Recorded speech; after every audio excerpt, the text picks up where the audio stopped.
Young Chop, what's good? What's the word? What's the word? Back on Vlad TV. This is what, like the third time now? No, this is not the third time. You know, it's like 100 times. About 100 times. This is the 100th time. You always on Vlad TV, man. Yeah. All the interviews do big ass numbers too. Really, Vlad TV, y'all should be turned though. Y'all should be turned. Yeah. That's what's up. All right. So, what are you working on now, project-wise? I'm working on SD new project. We working on.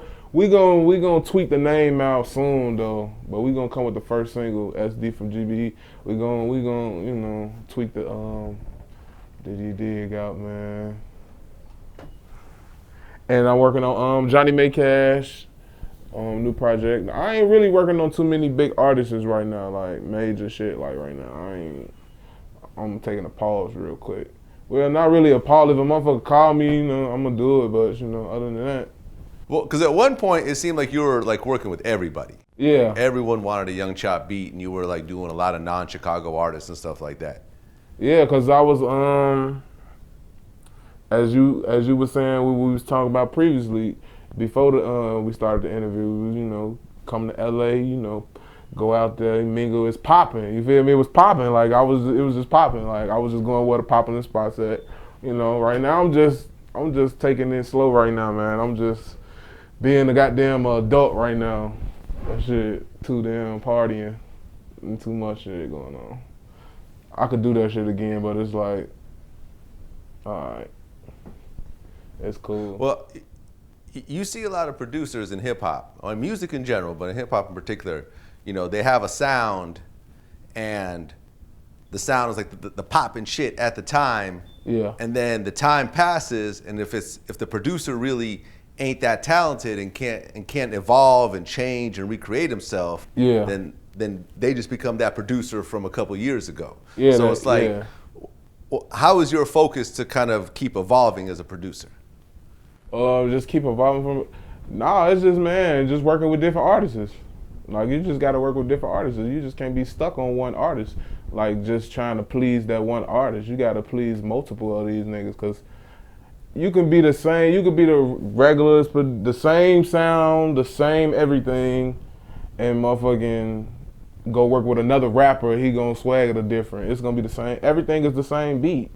Like everything is the same beat. So it's like there's no particular sound. I don't even know why they label me as I got a sound, like a sound producer. Like, but it's weird. That shit weird to be labeled as to just be labeled as shit. Yeah. Well, I mean, do you think that the drill label kind of stuck with you for a while? That's where I come from, so that's what it is. It is what it is. Whatever they want to call it. Whatever they want to call it, drill, whatever, Chirac and all that shit. If you were to describe what the drill sound is, like how would you describe it? I feel like our shit more darker. Like it's darker. We brung the darker, deep keys. When niggas was playing the C, we was playing the F and shit like that. Like just lower keys. Like we lowered our lower octaves and shit like that. We just lowered the shit like that. Well, I started lowering my shit, making my shit deeper, scarier, hit harder. Yeah. Yeah, and it kind of went along with the subject matter too. Yeah, it did. And then play shit. That's how we was going. Like that's what it was in Chicago. Well, it still is. That shit ain't. Now, if you look at like drill and like the origin of it, like who was the first person to say drill music? I really don't even fucking know that question. That right there. Cause it was just a thing in the city. It was like not nobody who said it first. Like I felt like it came. Who was the first person that said that? Drill. I think it was Louis or some shit like that. Chirac Driller Noise. He had a mixtape like that. So it could be whoever it is. The city of Chicago. It's whatever. Whoever. I don't know who made the shit up. This shit just out here. Shit, well, we turned that motherfucker up a couple months ago where it was an interview with Waka Flocka. I didn't do it; it was done by someone else, and they talked about how some of the stuff that he did kind of was similar to drill music, also. And you want to know what's funny about this? Do you see comparisons between drill music and what Waka Flocka's doing? Yeah. You want to know what's funny about this, Brad? I was just talking to somebody yesterday about that. Like the Flocka whole situation. Like, he's like, man, he started drill and all that shit. I seen that.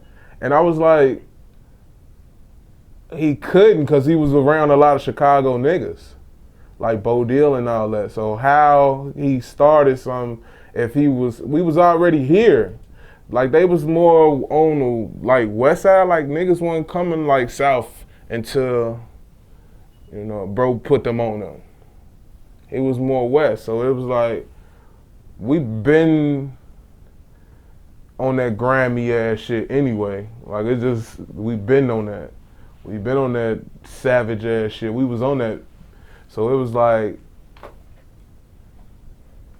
you made all your how can I put this? He made the songs he made. But if you look at his videos, where are they shot at though? Like all his professional, like with the bullets and shit flying. That shit was shot in Chicago. So you was influenced by us. We wasn't influenced. You feel me? You was influenced, like nigga, you was influenced to just even come here. But shout out to Flocka though, that's my nigga. I don't know, man. It's just, I don't know. He can say what he want to say. We just, you know, did us and got some money off that shit. I think a lot of people are influenced by each other, man. I think we're influenced by each other. He fuck with each other. He influenced us a lot. Hell yeah, to be some wild shit, like on some wild shit. Hell yeah, he influenced us. Yeah. Shout out to Waka Flocka, man. That's the homie right there. Yeah, shout out to Waka Flocka, man. That's my homie. For real. We got some shit though. I don't know why he ain't drop it though. I don't know. But anyway.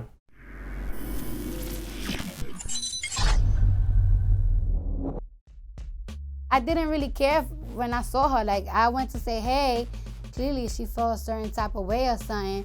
I don't know if he mentioned me to her before or something, that she stood up when she saw me like she wanted to pop that bottle. So it's like, oh, word, you a little bigger than me, so you know I gotta hit you first, man. So the fact that he didn't go to jail for that, right? No. No, not at all. So the fact that he's famous got him into it and got him out of it, technically.